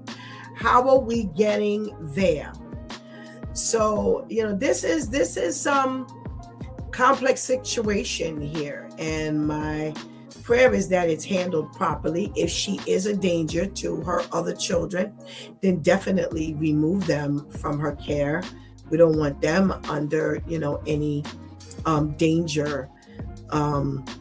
Well, she in jail right now, so, but the PTSD, you know, that's something that that's a real touchy subject. It is time for us to sign up out of here. I am so happy I had all the Due Time men here today. Thank you, Brother Al, for accepting that assignment. Yeah, bro. Have a wonderful, wonderful. Thank you for taking us into a thought-provoking weekend, and we pray you have a blessed day. All right. Take care. Enjoy the weekend. Thank you. Don't forget to pray for our little student, Brittany. Okay. All righty. All righty. I will. Definitely will keep her lifted in prayer. Oh boy. So we've had 1 week here on It's Due Time with Pastor Steph. So much to think about, so much to talk about. I want to go back to the tip, because I feel like that's taken us here today, and it addresses today. Stop coming to agreement with. So we have a situation here where a woman who feels like she doesn't want another child. She has 2 already. Now, we're not going to go into the PTSD. We're just going to talk about just that plain concern, that general concern. So she has 2 children, and it's like, I don't want a third. Now, we could easily say, why didn't you prevent it? And maybe she didn't, maybe she did, because again, not all birth control is 100%. So we don't know the case, but you didn't, and now you're here. And you now have to kind of slide underneath the radar of the rules that should not even be in place. I'm surprised that they don't have a list of this occurrence going on with people, because we kind of talked about that here. Now that they reversed Roe versus Wade, what are women or men, and I'll tell you that, I'll say that in a minute, what are they going to be attempting in order to not have these children actually reach birth? We've seen some men give their women like bleach and all kinds of toxic liquid to kill the baby. We've had some men throw the baby in front of the truck. We've had crazy stories here from the male side alone. And the woman, who knows what she's doing, how she's handling, or what she's thinking about doing in order to get out of this pregnancy. And you've now walked yourself as a state into this. As the government has reversed everything, every state kind of, I kind of said this, I think it was the day before yesterday, that, the government may have their rules, but the state can, at times, overrule feds. The city at times can overrule the state, and even municipalities or counties can sometimes overrule the city. And it's just really based on what it is and the writing of the law. So in other words, there are certain laws that are written in place that the government has ruled here, but the other levels can now, kind of maneuver within a certain parameter. We should have known Georgia was going to be sitting at the top of this list. And sure enough, so said, so done.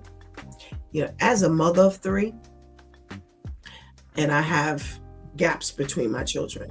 I have 5-year gap between the first 2, and I have an 8-year gap between the second 2.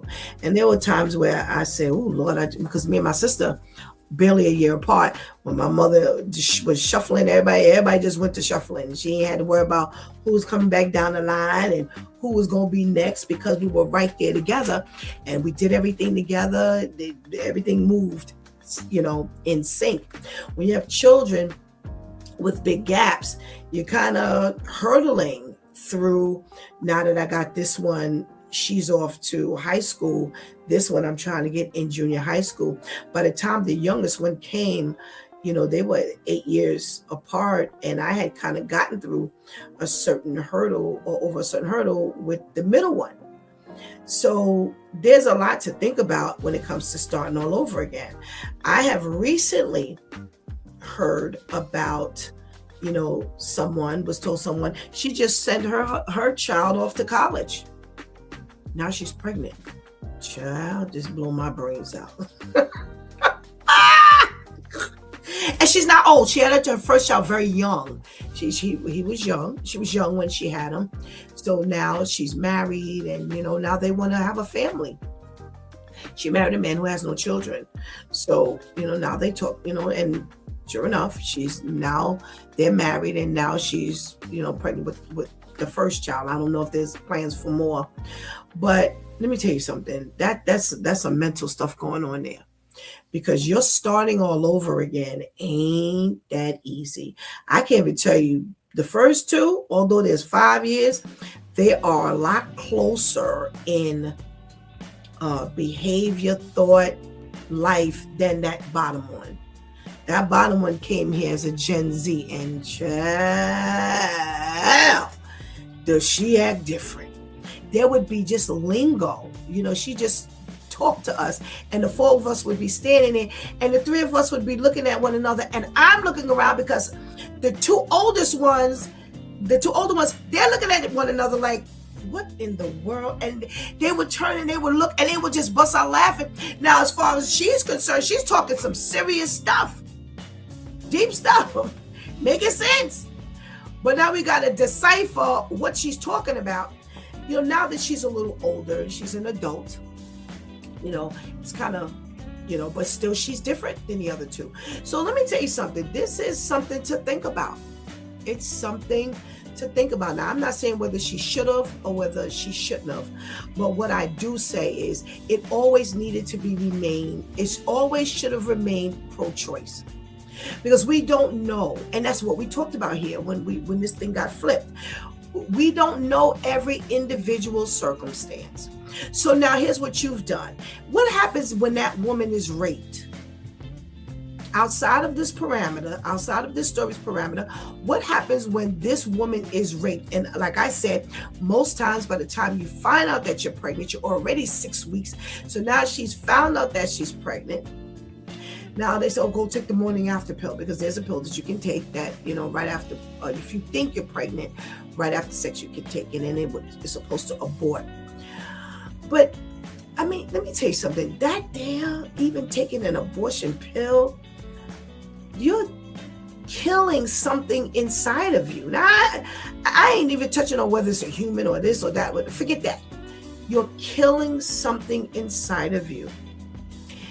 Chances are all of that is not going to be purged. Yes, there have been women who have had natural childbirth and they died from afterbirth being left in them. A normal process that's supposed to happen. So you have natural childbirth, and once the baby is expelled from your body, the afterbirth supposed to come on out, and it didn't. And it was toxic, and it killed the mother. So now they have this, they do have procedures when you have an abortion. Certain times they'll go in and they'll clean you out or whatever. But I'm gonna tell you something. These days and times with all of these quacky doctors or whatever, who's to say they're gonna get everything? Oops. So when you took away that option, you left a whole lot on the table, unfortunately. And God isn't a God of options. Now, he may not be happy with your your decisions, but he is an option God. He says, you don't have to take me, and I'm not going to force myself on you. But this is what happens when man is in control. Not a man, but man. Humankind is in control. Because they didn't leave room for something like this. Where she's mentally, kind of gone, and she might take some drastic measures to get this baby out of her. Not that she poses any danger to the ones that exist, but right now I want no more. And whether you were negligent or not, you do have the right to feel like you don't want no more. Now, if you don't want no more, then you need to protect yourself. But outside the point. So now you've forced these women into a situation like this, and now you're arresting them for kind of surviving, if you will. Real catchy situation. We as Christian people, we are not shielded from everything. We will have some issues that will hit us, same way unbelievers do. A lot of times we're making very unwise decisions and we caught behind the 8 ball, whether it's this or what. Because let me tell you something, I know of several people from years ago who got married because they were going to church. The couple was going to church and they found they were, doing what they did. They got pregnant and they didn't want anybody to talk about them. So they got married. So people have always done things that, for survival, so whatever that part of survival is, that part of survival is. You follow what I'm saying? So for that, survival is, I don't want nobody to talk about me, scrutinize me, shame me, blah, blah, blah. So in order for me to survive, I got to do this. Survival is not always about life and death.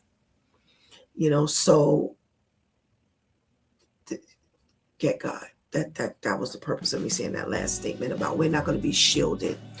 But when you are in the Lord, you don't make as many bad decisions.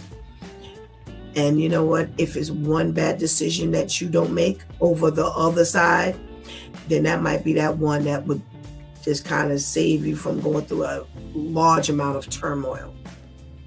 So, we're gonna, we have a lot of praying to do as people of God, because everything is not as cut and dry as we'd like to believe. And,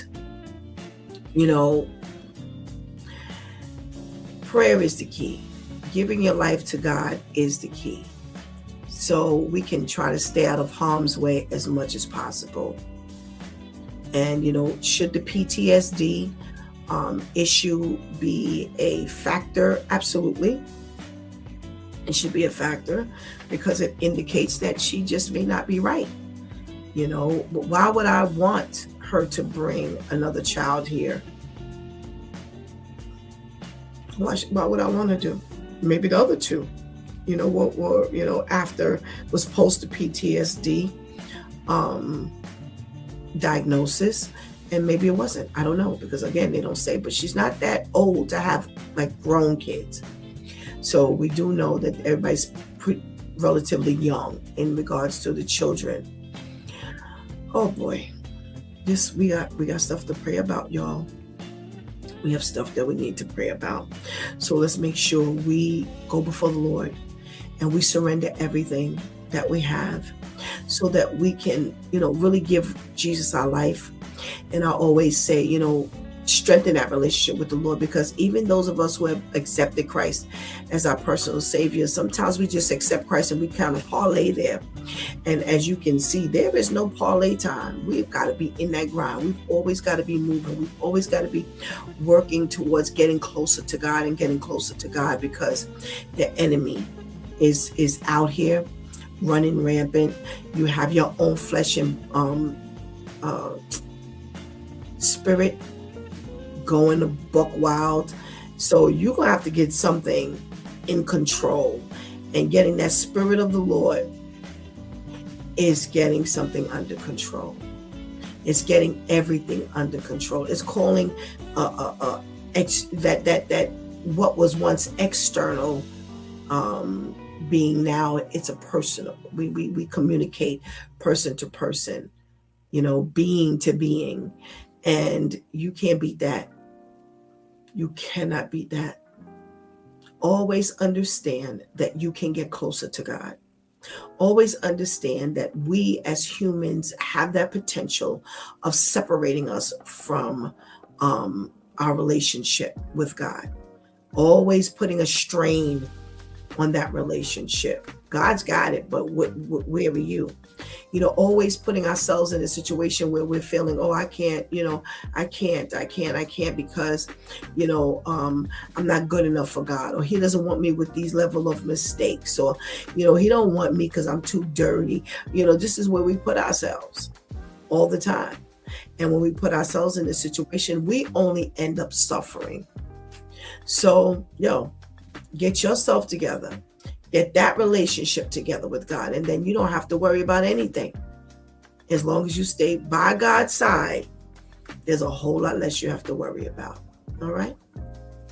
You've been watching It's Due Time with Pastor Steph. Join us Monday through Friday from 7 a.m. to 9 a.m. where we discuss matters of the heart, mind, and spirit.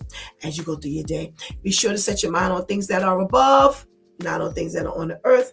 They will only serve as a distraction. Remember, prayer changes things. It's Pastor Steph signing off, and I want to thank my Due Time crew, the men, for always taking us into a thought-provoking weekend. Thank you for hanging out with us and helping us do what we do. Please do not forget, I'm going to post today on Coach for Christian Life Facebook page the link to get involved and get your shirt and plan to walk with us on July 25th of this year for our Breaking the Yoke Women's Conference Prayer and Awareness Walk. It is going to be dynamic. God has opened up so many doors in this 1 week. He's opened up so many doors. We have so many people attending, participating. We have several people have already started buying shirts, y'all. So get on board, because there will be a closing date for your shirts. And you don't want to be out there with no shirt on because you didn't realize at the last minute that you wanted to be a part of it. It's only $12. All right. Here in Jamaica, Queens, in the Jamaica, Queens area, God is breaking down some walls for us. So your prayer and awareness walk is going to matter. We have 17 awareness options. I mean, I wish I had opened it up because I didn't, but off the top of my head, we have abstinence, and that's Shantice's focus, and she's very candid about that. So if you want to join Shantice in the abstinence awareness, we have cardiovascular heart health, we have autoimmune diseases, we have autism.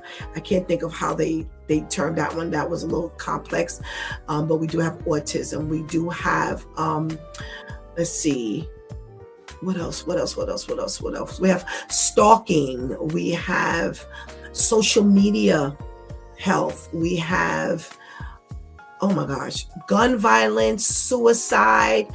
The list goes on. I'm coming back next week armed. I'm just trying to go over it in my head. And that's 17 long things that we have to talk about. But we have obesity. We have diabetes. We have so many different social and health awarenesses that I don't think there's one we really have not covered.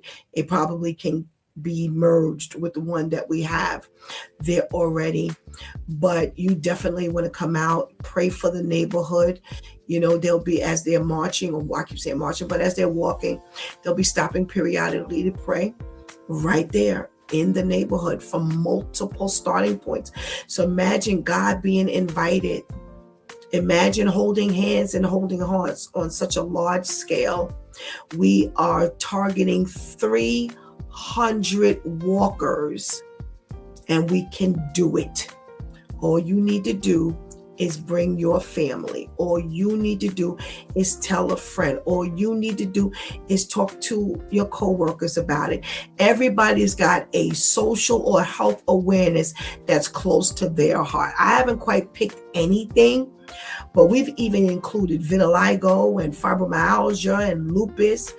You know, we've thought about, you know, God has given so many different awarenesses. We have elder care, if I didn't mention that already. You know, there's so many things that are close to our heart, and it should be no problem for you to read the list like, oh, now mental health is on there. And I said, starting next week, I'm going to start announcing which awarenesses are getting the most traction. I'm going to start giving those in a preferential order. I think that's going to be a lot of fun, you know.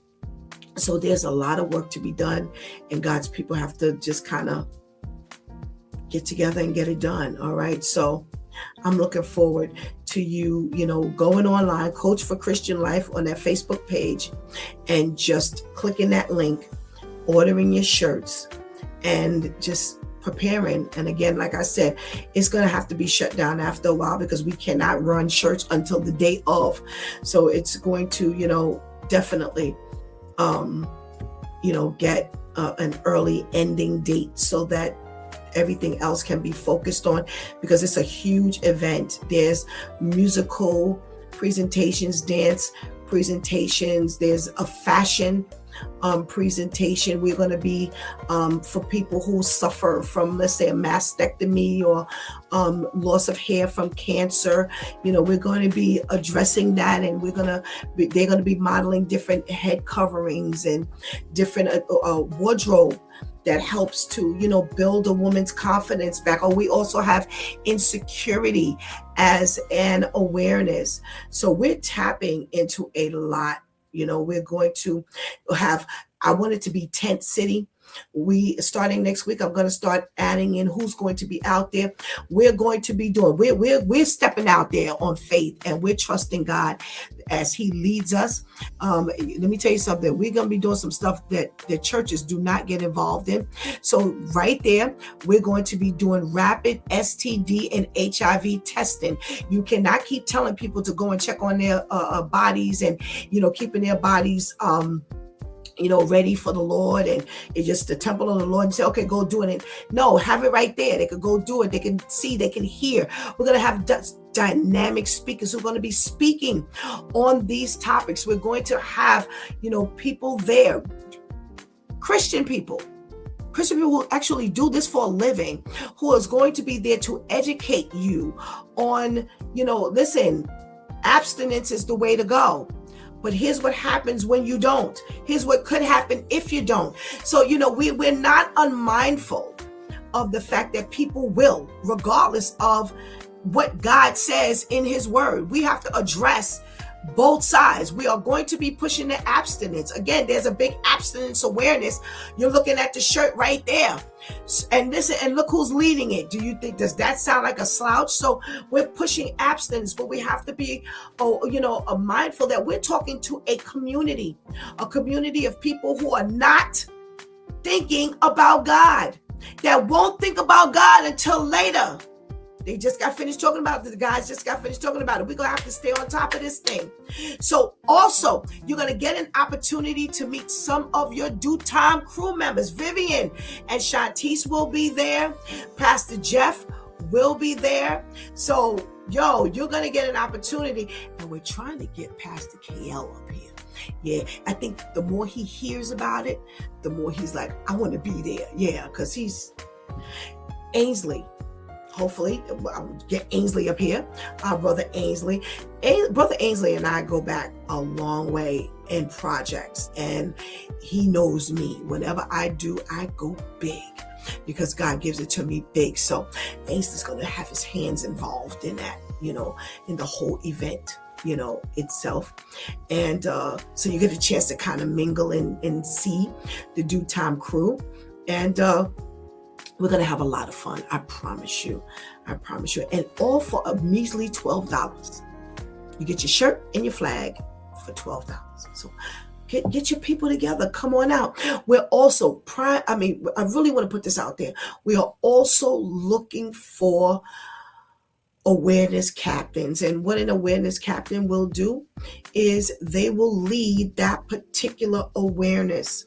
They will lead that walk from wherever that starting point is, and they will stop to pray periodically. You're going to be the one who's going to pray.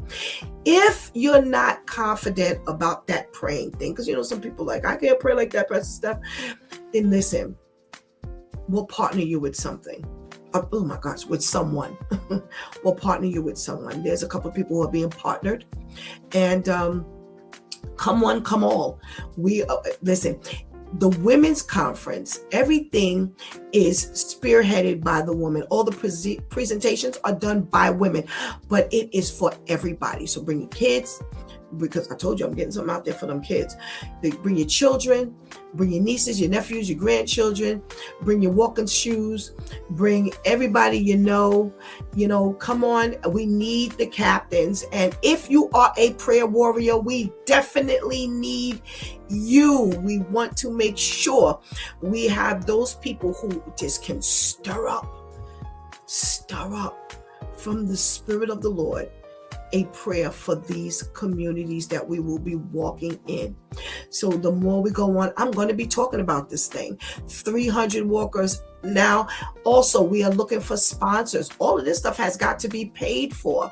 We have some wonderful sponsorship packages. Coach for Christian Life. Go on Facebook, pull up Coach for Christian Life, and you can get all of the information. If not, Shantice, before I go, please put that phone number in the chat room. We're going to keep that phone number running in the chat room, but know that at any given moment, you can always hit me up on Facebook. Most people are on Facebook, even if they don't go on regularly, because I don't but just go on Coach for Christian Life and DM me and let me know, Pastor Steph, I want to volunteer. Or Pastor Steph, I'm a seamstress. Or Pastor Steph, I do this. Or Pastor Steph, I'm a lawyer. Pastor Steph, I'm a doctor. I'm a nurse. Or Pastor Steph, I'm good with. I work at a place where we would love to put up a tent and service the people in the community. We need you. We need those funds. So if you have a business or an organization, we have one of the cheapest sponsorship packages that you will come across. I promise you, you ain't getting no cheaper than this, and it is coming with some good stuff behind it. So we're trusting that God will send us everyone who He has given me to reach out to. Once you hear the call, don't be afraid to answer, because yes, I'm talking to you. So even if you cannot be a sponsor, be a walker. You got $12. You didn't went to the store and you bought them chips, and my Mentos cost $1.25. So I'm already into the $12. Come on out. Now I can't walk. I ain't gonna lie. I can't walk. Everybody keeps asking me, well, where are you walking from? You shut up. I'll be doing the other part of it. Nope, they'll probably be pushing me around in a wheelchair in order for me to get around for the day. But you know what? God provide. I'll probably be laid up for the next week. I don't know if I'll be here that Monday. God spares, but trust me when I tell you, I will be on site, and I'm gonna have to have a lot of help, because again, I can't do it, but God has given it here. So I'm not worried about what I can physically do. We all know my physical limitations, but you don't have any physical limitations. You need to be there. Please come out and support. Lend a hand. There is something you can do. Just like I said, if nothing else, just come out and walk. If you can't walk, like Pastor Steph, I would not go out if it were not what God gave me. Please donate the $12. Maybe we do want to invite those who are in drug rehab programs, those who are in halfway houses. We do have those here in Jamaica, Queens, and we want to invite them, but they don't have $12 because they're in a program. So you know what? If you buy one for yourself, then go ahead. $12. If you $12 right now in the month of March, and then $12, order another one. Or in 12 or next month in April, donate the $12. And when you donate, we'll be able to put a shirt on another person who does not have that money to pay for that shirt and flag. So give back to the community. There's so many ways God has opened up for you to get involved, and you don't want to miss this opportunity to be a blessing. Now, I want to remind you before I close that the word of God says, that Jesus said, you did not feed me when I was hungry. You did not clothe me when I was naked. You didn't give me something to drink when I was thirsty. You didn't come visit me in prison. And the people were like, wait a minute. We didn't know that you needed those things. And he said, I did it. But when you didn't do it for your fellow man, when you didn't do it for your brother, you didn't do it for me. So see, these little things that we do, it reaches much higher than what we ever can imagine. So please, if you took $12 a month, March, April, May, June, 4, March, April, May, June, 4 shirts that you wear one and you can put something on someone else. Encourage your people to buy and then donate. So like I said, $12, that's all it costs. Just come out. And can you imagine the rainbow of love? Because every awareness has a different color. Imagine the rainbow of love that's going to be displayed out there that day. Everyone holding hands and holding hearts, regardless of what your preferable awareness is. And right now, I think what's leading might be mental health. We have we have like a tie going on. We have mental health. We have the autism area, and we have the elder care. Yeah, those are all kind of equal at this moment. So again, we have gun violence out there. Someone has signed on for gun violence awareness, and I can't think of what else, but definitely those things are sitting at the top of the list. So regardless of what God puts on your heart to focus on, it might be something that you're experiencing.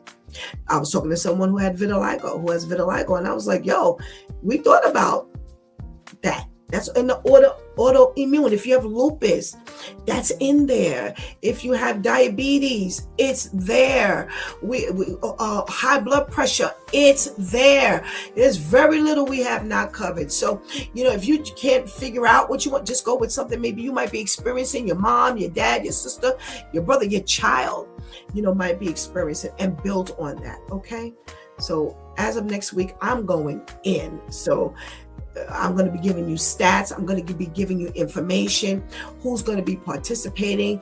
As the walkers build, we'll start sharing that. But this is much larger than we initially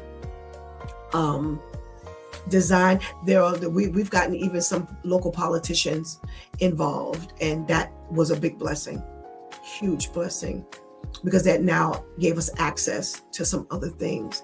So God is doing some big things.